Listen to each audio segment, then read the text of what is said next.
قرآن مجید کے 16ویں پارے میں آج آیت نمبر 83 سے 110 تک کا جو تذکرہ ہے وہ حضرت ذوالقرنین رضی اللہ تعالیٰ عنہ۔ اللہ تعالیٰ نے انہیں زمین میں اقتدار دیا تھا۔ 4 لوگ دنیا میں ایسے ہو چکے ہیں جنہیں اللہ تبارک و تعالیٰ نے پوری دنیا میں اقتدار دیا، ایک وقت میں پوری دنیا کا ایک ہی بادشاہ۔ 2 مسلمان تھے، 2 کافر۔ مسلمانوں میں حضرت سلیمان علیہ السلام اور جناب ذوالقرنین علیہ السلام، اور کافروں میں بخت نصر اور نمرود۔ یہ 2 لوگ ہیں جنہیں اللہ نے پوری دنیا میں اقتدار دیا، اور پھر اس کے بعد آنے والے وقت میں اللہ تعالیٰ امام مہدی کو سارا اقتدار عطا فرمائے گا، پوری دنیا کا۔ حضرت ذوالقرنین کے بارے میں 2 روایات ہیں، ایک تو یہ ہے کہ وہ نبی تھے اور ایک یہ ہے کہ نہیں وہ ولی تھے، لیکن مجھے حضرت مولا علی شیر خدا رضی اللہ تعالیٰ عنہ کا قول ملا ہے جس میں آپ نے فرمایا کہ نہیں وہ نبی نہیں تھے، تو اس لیے میرا نظریہ یہی ہے کہ وہ اللہ کے ایک نیک بندے تھے۔ اللہ نے انہیں پوری زمین میں اقتدار دیا۔ وہ ایک مہم پہ نکلے، ان کا ارادہ بنا کہ میں ذرا دنیا کا چکر لگاؤں، تو انہوں نے سفر شروع کیا کہ میں دیکھوں ذرا سورج غروب کہاں ہوتا ہے۔ تو فرماتے میں پہنچا، بڑا گیا، لیکن میں اس مقام تک پہنچ گیا جہاں سورج غروب ہوتا ہے، تو پھر میں نے دیکھا کہ ایک سیاہ کنواں ہے جس کے اندر جا کے وہ چھپ گیا ہے، لیکن رب کریم کی اس حقیقت تک میں پہنچ سکا نہیں۔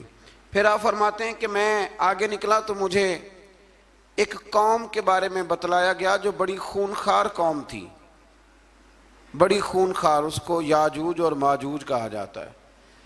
یہ قوم اتنی خونخوار تھی کہ یہ درندوں کو بھی کھا جایا کرتی تھی، اتنے لمبے چوڑے ان کے قد تھے، اتنے زیادہ طاقتور تھے کہ سانپ اور بچھو بھی کھا جاتے تھے۔ یہ نکلا کرتے تھے سبزے کے دنوں میں تو ساری کھیتیاں اجاڑ جاتے تھے، ہر چیز تباہ کر جاتے تھے، حتیٰ کہ انسانوں تک کو کھا جاتے تھے۔ تو حضرت ذوالقرنین جب وہاں پہنچے، اللہ تبارک و تعالیٰ نے انہیں ان مظلوم لوگوں کا مددگار بنایا جن پر یاجوج اور ماجوج کی قوم ظلم کرتی تھی۔ انہوں نے آپ سے کہا کہ حضور مہربانی فرمائیں، اس قوم سے تو ہماری جان چھڑائیں۔ آپ نے فرمایا تم میری مدد کرو۔ انہوں نے کہا حضور کس طرح؟ فرمایا بس جسمانی طور پر میری مدد کرو۔ تو آپ نے پھر وہاں ایک دیوار بنائی، ایک دیوار، لوہا کاٹ کر، سیسا پگھلا کر، پتھر ڈال کر ایک بڑی موٹی تازی دیوار بنائی، اور اتنی اونچی بنائی، اور پھر اس کے چاروں جانب آگ جلائی تاکہ وہ لوہا اس طرح پگھل جائے کہ وہ دیواروں کے ساتھ چپک جائے، تاکہ کوئی آدمی پیر رکھنا چاہے تو پیر رکھ کے اس پہ چڑھ نہ سکے۔ آپ نے وہ دیوار بنائی۔ اب اس قوم کا حال یہ ہوا کہ وہ اس کے اندر قید ہیں، وہ صبح جب اٹھتے ہیں تو اس کو توڑنا شروع کرتے ہیں،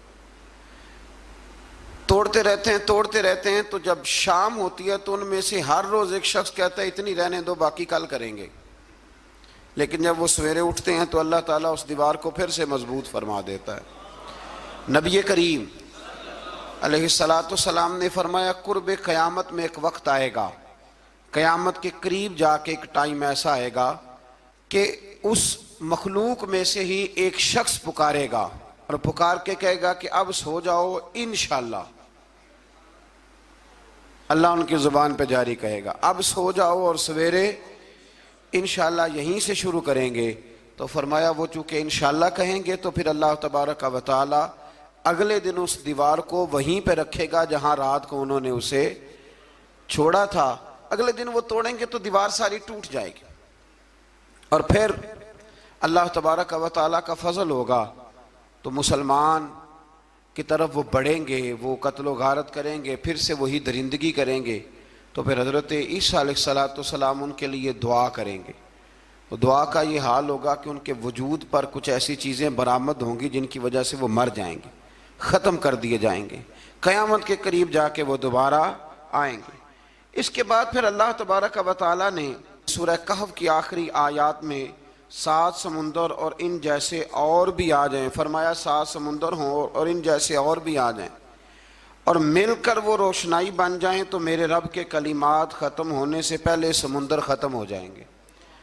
اور آخری آیت میں اللہ تعالیٰ نے فرمایا کہ اے رسول صلی اللہ تعالی علیہ وسلم آپ کہہ دیجئے کہ میں تمہاری طرح ہی ایک بشر ہوں، انا بشر مثلکم، میں بھی تمہاری طرح ایک۔ اب مثلکم کا بہت سارے لوگوں نے ترجمہ اپنی طرح کا کر لیا ہے، حالانکہ حضور صلی اللہ تعالی علیہ وسلم نے فرمایا کہ بشر ہونے میں تمہاری طرح ہوں، رسول ہونے میں تمہاری طرح نہیں، اللہ کا حبیب ہونے میں تمہاری طرح۔ اور وہ یہ جو میں کہہ رہا ہوں نا نہیں، تو یہ صحیح بخاری کے لفظ ہیں، حضور نے فرمایا ایکم مثلی، کون ہے تم میں جو میری طرح ہو، یہ صحیح بخاری کے لفظ ہیں۔ اللہ تبارک و تعالی سمجھنے کی توفیق عطا فرمائے۔ پھر اس سے آگے سورہ مریم شروع ہوتی ہے۔ اس صورت میں اللہ تبارک و تعالی نے حضرت زکریا علیہ السلام کا ذکر فرمایا ہے کہ وہ لا ولد تھے اور بڑھاپے کی عمر کو پہنچ چکے تھے۔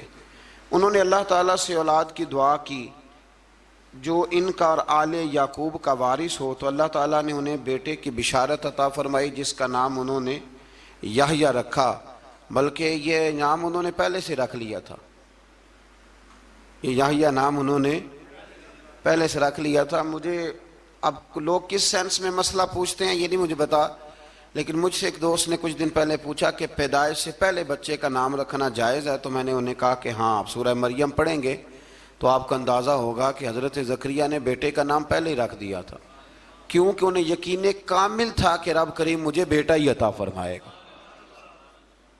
تو حضرت یحییٰ علیہ السلام کو اللہ تعالیٰ نے بچپن میں ہی نبوت عطا کی اور کتاب دی۔ ان کے اوصاف یہ بیان کیے کہ وہ پاکیزہ اور متقی تھے، ماں باپ کے ساتھ نیکی کرنے والے تھے اور سرکش نہیں تھے۔ ان پر سلام ہو جب وہ پیدا ہوئے، اور ان پر سلام ہو جب ان کی وفات ہوئی، اور قیامت کے دن جب انہیں اٹھایا جائے گا۔ اس سے معلوم ہوا کہ نبی کریم علیہ السلام پر یا کسی بھی نبی پر سلام بھیجنا اور اس دن پر سلام بھیجنا جس دن اللہ تعالیٰ نے انہیں پیدا فرمایا ہے، یہ قرآن مجید سے ثابت ہے۔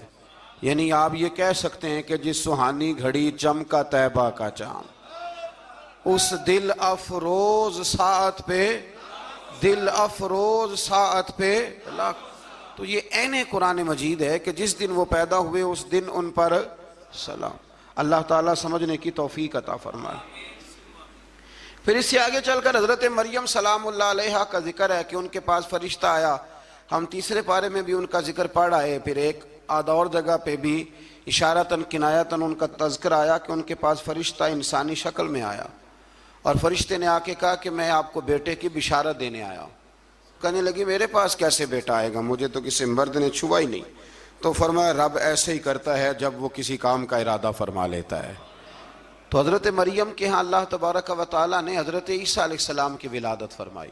حضرت عیسیٰ بغیر باپ کے پیدا ہوئے، اور حضرت آدم علیہ السلام غیر ماں باپ کے پیدا ہوئے، تو یہ اللہ کی قدرت کی نشانی ہے۔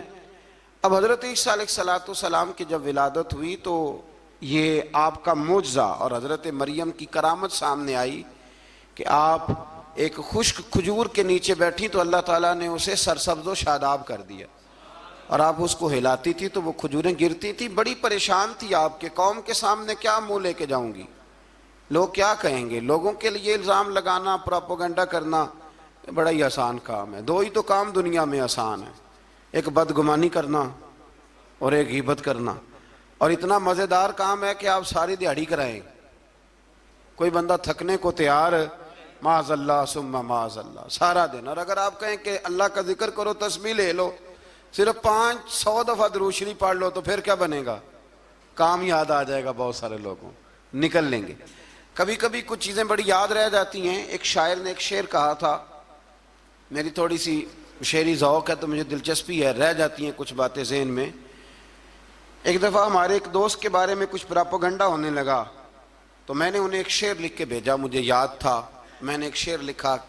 کسی شاعر نے کہا تھا کہ مخلوق تو فنکار ہے اس درجہ کے پل بھر میں، سنگے در کعبہ سے بھی اصنام تراشے۔ کعبے کے اندر سے مٹی لے کے لوگ بت بنا لیتے ہیں اور اللہ کا شریک بناتے ہیں۔ تو کہنے لگا شاعر کہ مخلوق تو فنکار ہے اس درجہ کے پل بھر میں، سنگے در کعبہ سے بھی اصنام تراشے۔ تم کون ہو کیا چیز ہے داغ کبابی، لوگوں نے تو مریم پہ بھی الزام تراشے۔ لوگ تو منٹ لگاتے ہیں، وہ جو رہی مسجد میں، پلی مسجد میں، لوگوں نے الزام لگانے کا وقت آیا تو الزام لگا دیا، سید عائشہ صدیقہ پہ لگا دیا، صدیق کی بیٹی اور صدیقہ۔ آپ سوچ سکتے ہیں کہ لوگ کہاں تک جاتے ہیں اور باتیں کہاں تک پہنچتی ہیں۔ تو یہ میرے رب کریم کا فضل اور کرم ہے کہ جناب مریم کی برات کا اعلان بھی قرآن نے کیا اور حضرت عائشہ صدیقہ کی برات کا اعلان بھی قرآن پاک نے فرمایا، یہ بھی قرآن مجید نے فرمایا ہے۔ اور کل پرسوں بھی بات ہو رہی تھی حضرت یوسف علیہ السلام کی، تو الزام تو لگتے رہتے ہیں۔ تو میں نے اس دن بھی سوال کیا تھا، پھر دہراتا ہوں کہ غلطی کیا تھی حضرت یوسف کی؟ کبھی کنواں اندھیرا، کبھی بھائیوں کے تھپڑ، کبھی مصر کا بازار، اور ذرا سوچو تو صحیح، جب بولیاں لگتی ہیں انسان کی تو کیا حال ہوتا ہے۔ اور پھر ذرا یہ بھی تو دیکھو نا کہ جب زلیخا نے الزام لگایا تو پھر کیا حال ہے، اور پھر 12 سال کی جیل پر رب فرماتے ہیں شانیں میں نے یوسف کو ہی عطا فرمائی ہیں۔ تو حضرت مریم سلام اللہ علیہا جب وہ بیٹا لے کے گئی ان کے پاس تو انہوں نے کہا یہ کہاں سے آ گیا؟ تو آپ فرمانے لگی میں نے تو چپ کر روزہ رکھا ہوا ہے، اسی سے پوچھ لو یہ کہاں سے آیا ہے، یہی بتائے گا۔ پنگوڑے میں تھے حضرت عیسیٰ علیہ السلام، پنگوڑے میں، تو قرآن مجید کہتا ہے کہنے لگے قال انی عبد اللہ، حضرت عیسیٰ بولے اور بول کے کہنے لگے میں اللہ کا بندہ ہوں، اور آتانی الکتاب، خالی نہیں آیا، کتاب ساتھ لے کے آیا ہوں، وجعلنی نبیا، اور اس نے مجھے نبی بنا کے بھیجا ہے۔ تو حضرت عیسیٰ علیہ السلام پنگوڑے میں ہیں تو کلام فرما رہے ہیں، اپنے نبی ہونے کا اعلان فرما رہے ہیں۔ اب اس بندے کے قریب جا کے اس سے سوال کرنے کو دل نہیں کرتا جو نبی پاک کے بارے میں کہتا ہے 40 سال کے بعد نبی بنے۔ یہاں پنگوڑے میں حضرت عیسیٰ کلام کریں، پنگوڑے میں، اور وہ پنگوڑے میں کہے میں نبی ہوں، اور تو اپنے رسول کے بارے میں یہ کہے کہ بکریاں چرا رہے تھے تو معاذ اللہ انہیں پتہ ہی نہیں تھا کہ میں نبی بن جاؤں گا۔ ایسی کوئی بات نہیں۔ اعلیٰ حضرت فرماتے ہیں اللہ اللہ وہ بچپنے کی پھبن، یعنی بچپن میں بھی رنگ ڈھنگ نرالے تھے میرے رسول کی۔ اللہ اللہ وہ بچپنے کی پھبن، اس خدا بھاتی صورت پہ لاکھوں سلام، اس خدا بھاتی صورت پہ۔ اور مرحوم اعظم چشتی نے بھی ایک جملہ بڑا خوبصورت کہا، اس نے کہا تیری حیات پاک کا ہر لمحہ پیغمبر لگے، تیری حیات پاک کا ہر لمحہ پیغمبر لگے۔ پھر اس سے آگے آیت نمبر 41 سے ایک بار پھر حضرت ابراہیم علیہ السلام کا ذکر ہے کہ وہ بہت سچے نبی تھے، انہوں نے اپنے چچا کو بے جان بتوں کی عبادت سے روکا، عذاب الہی سے ڈرایا۔ اس نے کہا کہ آپ ہمیں ہمارے خداؤں سے پھیرنا چاہتے ہیں، اس سے رک جائیں ورنہ ہم آپ کو سنسار کر دیں گے۔ ابراہیم علیہ السلام نے کہا کہ میں آپ کے لیے اپنے رب سے استغفار کرتا رہوں گا، وہ مجھ پر بہت مہربان ہے۔ تو اللہ تبارک و تعالیٰ نے انہیں اسحاق علیہ السلام بیٹے اور یعقوب علیہ السلام پوتے کی بشارت دی، اور یہ بھی فرمایا کہ یہ دونوں نبی بھی ہوں گے۔ پھر آیت نمبر 51 سے لے کر 58 تک مختلف انبیاء کا ذکر ہے۔ اللہ تعالیٰ نے اس میں فرمایا کہ حضرت موسیٰ کو برگزیدہ رسول، نبی اور اللہ کا رازدار کہا گیا، اور حضرت ہارون کی نبوت کا بیان بھی ہوا، اور حضرت اسماعیل کو وعدے کے سچے، نماز اور زکوٰۃ کا حکم دینے والے رسول اور نبی اور اللہ کا پسندیدہ قرار دیا گیا۔ ادریس علیہ السلام کو صدیق نبی قرار دیتے ہوئے فرمایا کہ ہم نے ان کو بلند جگہ پہ بٹھایا ہے۔ کہاں ہے ادریس علیہ السلام؟ چوتھے آسمان میں بھی، اور جنت کا قول بھی ہے۔ دو روایتیں ان کے بارے میں ملتی ہیں، ایک تو یہ ہے کہ وہ حضرت ملک الموت سے ایک دفعہ کہنے لگے تو میرا یار نہیں بن جاتا، اللہ ہی بھلا کرے۔ حضرت اسرائیل کو کہنے لگے دوست بن، جو کہا بن جاتے ہیں، دوستی ہو گئی۔ فرمانے لگے یار موت کا ذائقہ کیسے چکھاتا ہے؟ کہنے لگا میں آپ کو چکھا دیتا ہوں۔ آپ کو موت کا ذائقہ چکھایا اور دوبارہ پھر روح ڈال دی، آپ اٹھ کے بیٹھ گئے۔ کہنے لگے دوزخ تو دکھا، نے وہ بھی دکھا دی۔ فرمایا جنت تو دکھا، جنت بھی دکھائی۔ تو کہنے لگا واپس چلیں، فرمانے لگے اب تو نہیں جانا۔ ہاں کیوں؟ فرمایا رب فرماتا ہے ہم فیہ خالدون، جو جنت میں آئے گا یہیں رہے گا۔ نے کہا جناب وہ تو پہلے موت کا ذائقہ چکھنا ہے، پل صراط جو دوزخ کے اوپر ہے وہاں سے گزرنا ہے۔ تو آپ فرمانے لگے یہ دونوں کام میں کر چکا ہوں اور تو نہیں کرائے ہیں، لہذا میں آ گیا ہوں تو میں نے یہیں پہ رہنا ہے۔ اب حضرت ملک الموت علیہ السلام نے عرض کی مالک یہ تیرا بندہ، فرمایا تیری دوست بھی اس کے ساتھ لگی تھی تو میری توفیق سے ہی لگی تھی، اور یہ یہاں تک آئے بھی میری توفیق سے ہی ہے، میرا ارادہ بن گیا انہیں یہاں رکھنے کا، میری طلب بھی تو تیرے کرم کا صدقہ ہے، میری طلب بھی تو تیرے کرم کا صدقہ ہے، یہ پاؤں اٹھتے نہیں بلکہ یہ اٹھائے جاتے ہیں، تو یہ بھی تو اس کا کرم ہوتا ہے نا کہ وہ کس طرح کر کے کسی کو نوازتا ہے۔ آیت نمبر 59 میں اللہ تعالیٰ کے فرما بردار اور سرکش بندوں کے احوال اور جو ان کے آخرت میں احوال ہوں گے ان کا ذکر کیا گیا ہے۔ آیت نمبر 66 میں بتایا گیا ہے کہ منکرین آخرت حیات بعد الموت کے بارے میں ہمیشہ شک میں مبتلا رہے، انہیں یقین ہونا چاہیے کہ مرنے کے بعد دوبارہ وہی خالق زندہ کرے گا جس نے پہلی بار بغیر کسی نام و نشان کے پیدا کیا۔ آیت نمبر 76 میں بتایا کہ جو لوگ گمراہی میں مبتلا ہیں ان کے ابتلا میں اضافے کے لیے مہلت کی مدت بڑھا دی جاتی ہے، اور جو ہدایت یافتہ ہیں ان کو مزید استقامت نصیب ہوتی ہے۔ اللہ کے ہاں ثواب اور انجام خیر کے اعتبار سے باقی رہنے والی نیکیاں سب سے زیادہ بہتر، ایسی نیکیاں کریں جو باقی رہیں ہمیشہ، کیا کہتے ہیں؟ صدقہ جاریہ۔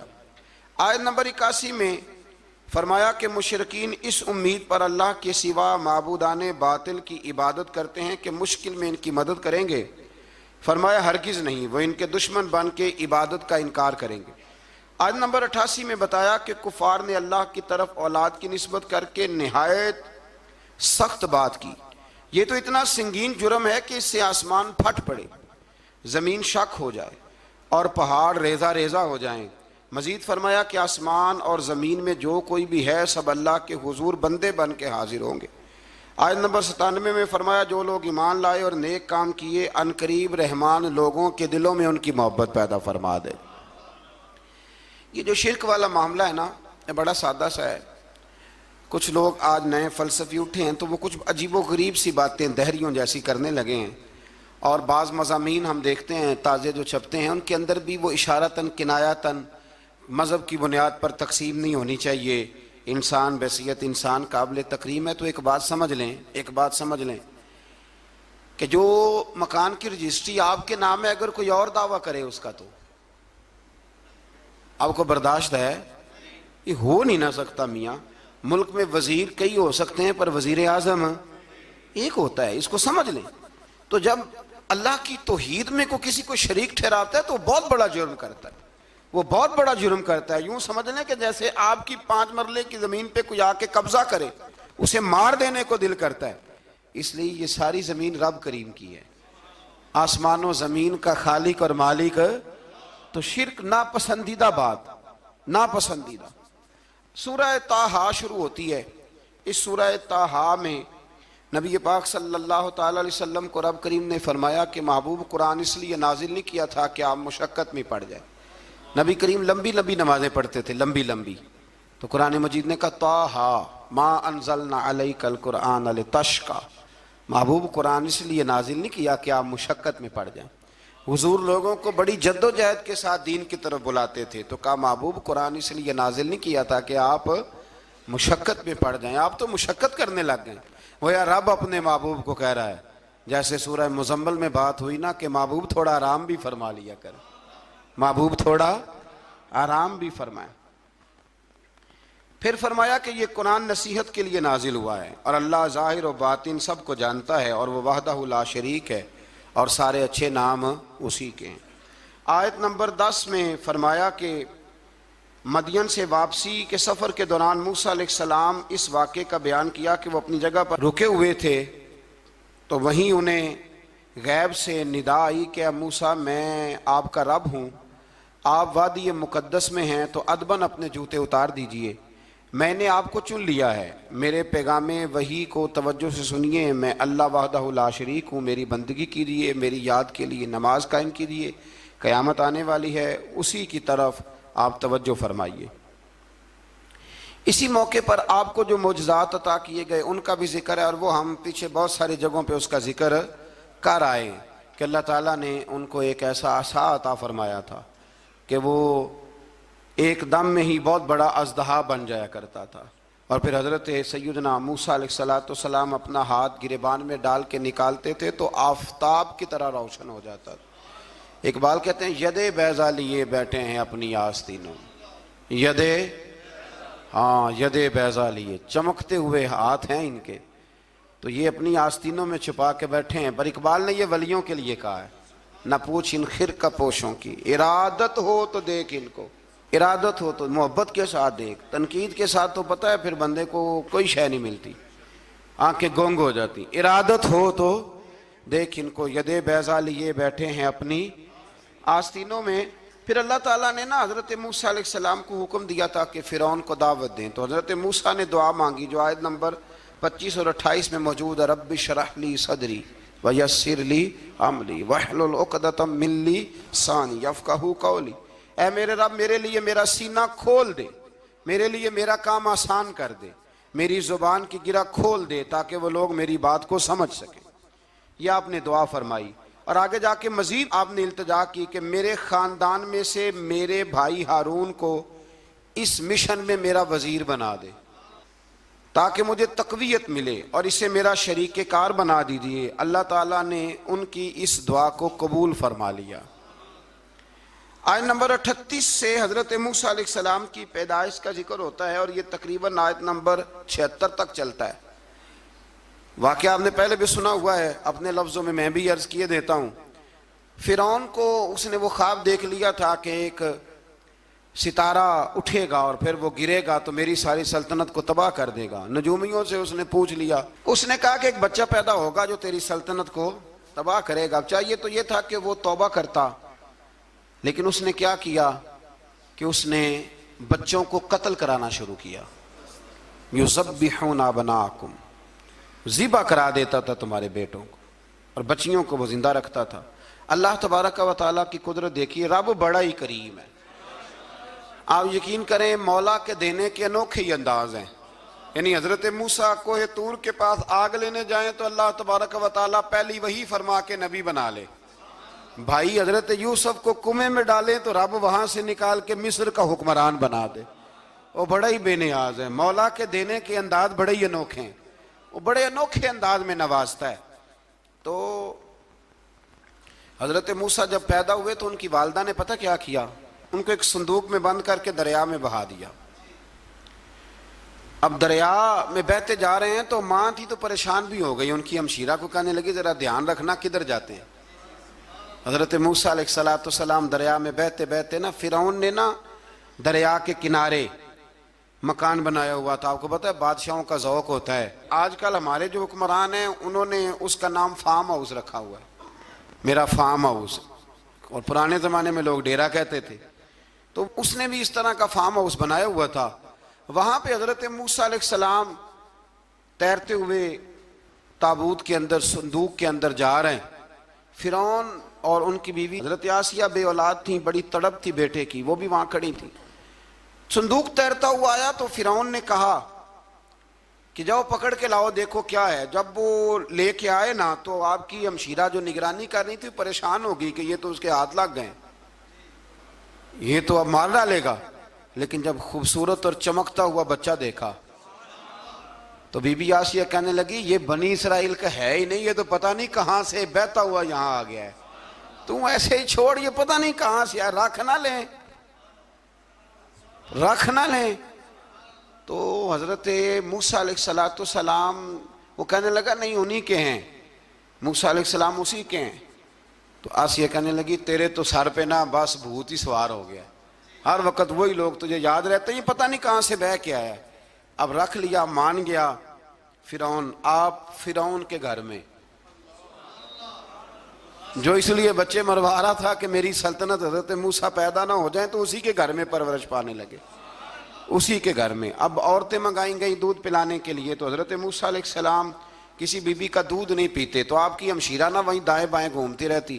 تو کہنے لگی جناب آسیہ سے کہ میں ایک بی بی کو جانتی ہوں، بڑی صاف ستھری ہے، مجھے امید ہے یہ بچہ اس کا دودھ پیے گا۔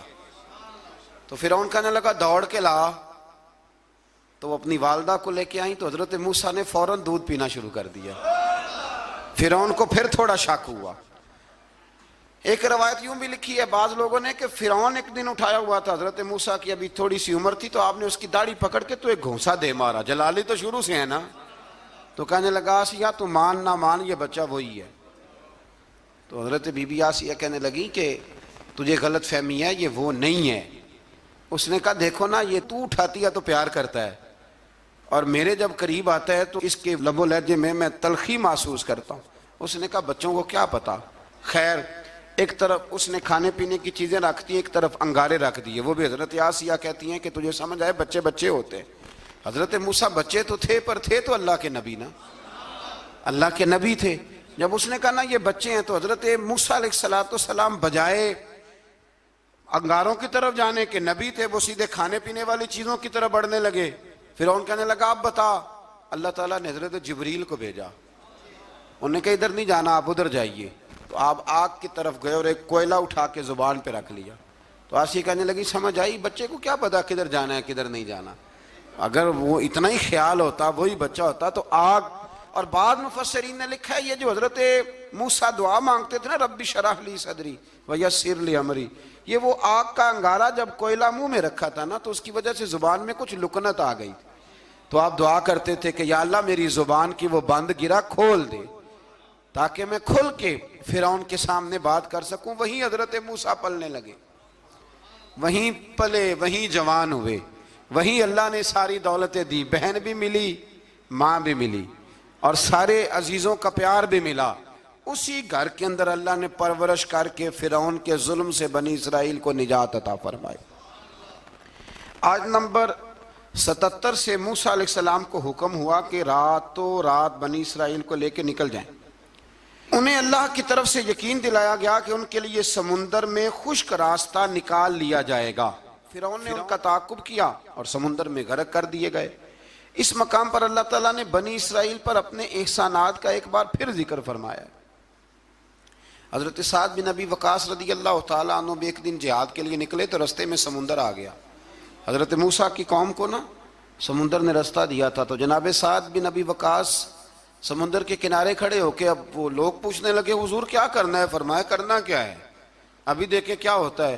تو فرمانے لگے وہ سمندر و دریا اگر تو حضرت موسیٰ کی نافرمان قوم کو رستہ دیتا ہے تو ہم تو رسول اللہ کے فرما بردار غلام ہیں، ہمیں بھی رستہ دے۔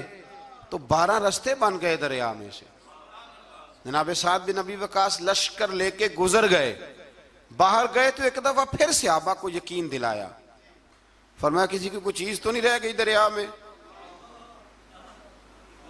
دشت تو دشت ہیں دریا بھی نہ چھوڑے ہم، بحر ظلمات میں دوڑا دیے۔ اب میں کیا کروں، علامہ اقبال نے ہر جگہ کلام لکھا ہے، ہر جگہ۔ یہ آپ کو پتہ نا ایک صاحب مجھے بھی سمجھا رہے تھے، میں نے جمعے میں بھی وضاحت کی، کہنے لگے آپ اقبال کی بڑی تعریفیں کرتے ہیں۔ میں نے کہا مجبوری ہے، وہ کام ہی تعریفوں والے کرتے ہیں تو ہو جاتی ہیں، کیا کیا جائے، آمدام برسر مطلب۔ تو حضرت سعد بن ابی وقاص نے پوچھا کچھ رہ تو نہیں گیا؟ کہا جناب پیالہ رہ گیا میرا مٹی کا دریا میں۔ تو حضرت سعد بن ابی وقاص کہنے لگے کوئی مسئلہ نہیں، ہم رسول اللہ کے غلام ہیں، اور اس پر بڑی دلائل ہیں، وقت نہیں ہے آگے بڑھنا ہے۔ فرمایا او دریا، او ہمارا پیالہ تو واپس کر دے۔ تو ایک لہر آئی تو پیالہ بھی کنارے پہ پھینک گئی۔ تو اللہ تعالیٰ نے حضرت موسیٰ علیہ السلام کو کی قوم کو وہاں سے نجات دی۔ آیت نمبر 85 سے سامری کا ذکر ہے۔ سامری ایک جادوگر تھا۔ جب حضرت موسیٰ علیہ السلام تشریف لے گئے نا کوہ طور پہ، تو اس نے نا سونے کا ایک بچڑا بنا دیا تھا، اور اس کے منہ میں ایسی تاریں اس نے لگائی تھیں کہ جب ہوا چلتی تھی تو وہ تاریں بجتی تھیں، مفسرین نے لکھا ہے۔ تو بنی اسرائیل والوں کو یہ کہتا تھا دیکھو یہ بولتا ہے، تو بڑے کمزور ایمان کے لوگ تھے، اس طرف متوجہ ہو گئے، اس طرف متوجہ ہو گئے۔ حضرت موسیٰ علیہ السلام واپس آئے تو انہوں نے پوچھا کہ یہ ماجرا کیا ہے؟ تو اس نے کہا کہ میں نے نا حضرت جبریل علیہ السلام کا گھوڑا جب چل رہا تھا تو ان کے پاؤں سے جو مٹی لگ رہی تھی وہ مٹی میں نے تھوڑی اٹھا لی تھی، اور وہ میں نے اس کے منہ میں رکھی ہے، جس کی وجہ سے اس کے منہ سے آواز ہے۔ وہ مٹی کب اٹھائی تھی وہ بھی لکھا ہے مفسرین نے کہ حضرت موسیٰ علیہ السلام نے جب کہا نا بنی اسرائیل والوں کو کہ گھوڑے ڈالو اندر، حالانکہ رستے بن بھی گئے تھے، پھر بھی کہنے لگے ایسا نہ ہو کہ اندر جائیں تو پانی پھر آ جائے، تو یہ جاتے نہیں تھے، ڈرتے تھے، کمزور ایمان کے لوگ تھے نا۔ اصل مسئلہ نا اندر کا ہے۔ آپ یقین کریں یہ بڑی باکمال بات ہے، میں تو اس نتیجے پہ پہنچا ہوں تھوڑی سی زندگی گزار کے کہ یقین اگر مضبوط ہو نا تو انسان کی زندگی کا ہر کٹھن رستہ آسان ہو جاتا ہے۔ لیکن جن لوگوں کے اندر مسائل بہت زیادہ ہوتے ہیں ان کے لیے بیرونی کوئی کام کرنا بھی بڑا ہی مشکل ہوتا ہے۔ تو یہ لوگ کہنے لگے کیسے اندر جائیں گے تو پھر نہ پانی مل جائے، تو حضرت جبریل امین آئے گھوڑی پہ بیٹھے ہوئے، انہوں نے آگے آگے گھوڑی دوڑائی، تو آگے گھوڑی دوڑی تو ان کے گھوڑے خود بخود پیچھے دوڑ پڑے۔ حضرت سیدنا جبریل کی گھوڑی جہاں پیر رکھتی تھی وہاں سے سبزہ اگتا تھا، سامری جادوگر تھا، حیرت انگیز چیزوں کو جمع کر لیتا تھا، اس نے وہ جمع کر کے رکھ لی اور بچڑا بنا دیا۔ تو حضرت موسیٰ علیہ السلام نے جب اس سے پوچھا تو اس نے یہ بات بتائی اور کہنے لگا یہ تدبیر مجھے میرے نفس نے سجائی تھی۔ حضرت موسیٰ نے اس سے کہا تو یہاں سے چلا جا، زندگی میں تیرے لیے وحشت کی سزا ہے اور تیری سزا کا وقت آخرت میں مقرر ہے۔ اس کے بعد والی آیات میں اللہ تعالیٰ کی وحدانیت، کتاب اللہ کی حقانیت اور اس سے روح گردانی کرنے والوں کے لیے عذاب آخرت کا بیان ہے۔ وحشت کا بھی عذاب ہوتا ہے کچھ لوگوں کو وحشت کا عذاب یہ ہوتا ہے، یعنی انسان ہر وقت خوف زدہ رہے۔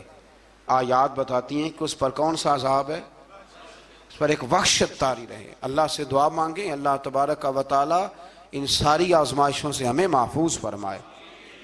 اسی تسلسل میں پھر قیامت اور سور پھونکے جانے کا ذکر ہے۔ آیت نمبر 105 سے فرمایا کہ لوگ آپ سے پہاڑوں کے متعلق سوال کرتے ہیں، آپ ان سے کہہ دیجئے میرا رب انہیں ریزہ ریزہ کر دے گا اور پوری زمین ہموار میدان کی طرح ہو جائے گی۔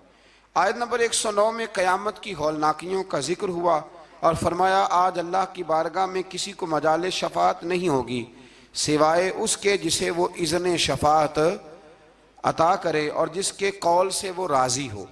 آیت نمبر 110 سے اکڑی گردنوں کے حی و قیوم کے سامنے جھکنے، ظالموں کے نامراد ہونے اور مومنین صالحین کے کامیاب ہونے کا ذکر ہے۔ آیت نمبر 114 میں علم میں اضافے کی تعلیم کے لیے دعا ارشاد فرمائی گئی ہے جو بڑی معروف ہے، رب زدنی علما۔ آیت نمبر 115 سے اس بات کا ذکر ہے کہ آدم علیہ السلام جو جنت میں درخت کے قریب چلے گئے تو یہ ان کی بھول اور اجتہادی خطا تھی، اللہ نے خود وضاحت فرما دی، اور انہوں نے قصداً اللہ کے حکم کی نافرمانی نہیں کی۔ آدم علیہ السلام کو جنت میں داخل کر کے بتایا کہ یہاں نہ بھوک لاحق ہوگی، نہ بے لباسی ہوگی، نہ پیاس لگے گی، نہ ہی دھوپ کی تپش محسوس ہوگی، اور یہ کہ آپ اپنے دشمن شیطان کی چالوں سے بچے رہیں گے۔ اس مقام پر قرآن نے اس موضوع کو پھر بیان کیا کہ شیطان نے وسوسہ ڈالا اور مخلص اور ہمدرد کا روپ دھار کر ان کو بہکایا۔ انہوں نے ممنوع درخت سے کھا لیا سو ان کے ستر کھل گئے اور جنت کے پتوں سے اپنے ستر کو ڈھانپنے لگے، پھر اللہ نے ان کی توبہ قبول کی اور جنت سے زمین پر بھیج دیا۔ آیت نمبر 124 سے اللہ تعالیٰ نے فرمایا جو ہماری یاد سے غافل رہے گا ہم اس کے لیے معیشت تنگ کر دیں گے، وَمَنْ أَعْرَضَ عَنْ ذِكْرِي فَإِنَّ لَهُ مَعِيشَةً ضَنْكًا، جو ہماری یاد سے غافل ہوگا اس کے لیے زندگی اس پر اللہ تبارک و تعالی ہر وقت اپنی یاد کی توفیق عطا فرمائے۔ آیت نمبر 130 سے اللہ تعالیٰ نے ارشاد فرمایا ان کی باتوں پر صبر کیجئے، سورج کے طلوع اور غروب ہونے سے پہلے اپنے رب کی حمد کے ساتھ تسبیح پڑھتے رہیے، اور رات کے بعض اوقات میں اور دن کے حصوں میں بھی تسبیح پڑھتے رہیے تاکہ آپ کا رب راضی ہو جائے اور آپ بھی راضی ہو جائیں۔ مزید فرمایا کہ اپنے اہل خانہ کو نماز کا حکم دیں اور خود بھی نماز پر قائم رہیں، اور نیک انجام صرف تقوی پر کاربند لوگوں کے لیے۔